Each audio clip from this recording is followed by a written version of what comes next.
मित्रांनो, जुळली गाठ ग मालिकेच्या आजच्या भागामध्ये खूपच जबरदस्त ट्विस्ट आला आहे. मित्रांनो, त्यामध्ये पाहायला मिळत आहे आता मात्र धैर्य समोर अखेर सावीचं सत्य उघड झालं आहे. सावी बरी असल्याचे काही संकेत जे आहे ते मात्र आता धैर्याला मिळालेले असतात आणि त्याच्या जोरावरती धैर्याने तिच्याकडनं कबूल करून घेतलेले असतात. सावी, खरं सांग, तू मात्र आता नाटक करत आहेस. तुला सर्व आठवलं आहे. मी पूर्णपणे शुअर आहे आणि गॅरंटीने बोलत आहे. काहीतरी मला तुझ्यामध्ये जबरदस्त बदल जाणवत आहे. तर मित्रांनो, जुळली गाठ ग मालिकेच्या आजच्या भागात पाहायला मिळत आहे की धैर्य जो आहे तो आता सावीला लगेच त्याच्या डोक्यावरती हात ठेवायला सांगतो आणि असं बोलतो की घे माझी शपथ, तू खोटं बोलत आहेस. तू आता पूर्णपणे बरी झाली आहेस आणि याची गॅरंटी मला मात्र आहे. तुझ्यामध्ये बदल झाला आहे. तू मला आय लव्ह यू म्हणाले होतीस आणि त्याच वेळेस मात्र तू हा विषय इग्नोर केलास. आता मात्र मित्रांनो पाहायला मिळत आहे की सावी मात्र खरोखर आता धैर्याला मिठी मारत आहे. धैर्याला मिठी मारून ती रडत असते आणि बोलत असते की होय धैर्य, मी बरी आहे आणि तुमची खोटी शपथ मी कधीही घेऊ शकत नाही, परंतु काही कारण आहे त्यामुळे मला हे नाटक करावं लागत आहे. तर मित्रांनो, येणाऱ्या पुढील भागामध्ये आता धैर्याला गप्प बसण्यासाठी सावीने सांगितलेलं असतं. ती बोलत असते की धैर्य, तुम्ही असेच गप्प राहा आणि माझी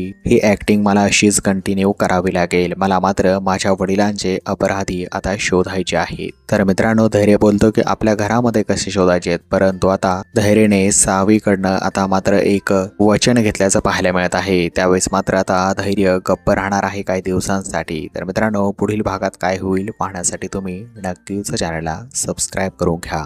मित्र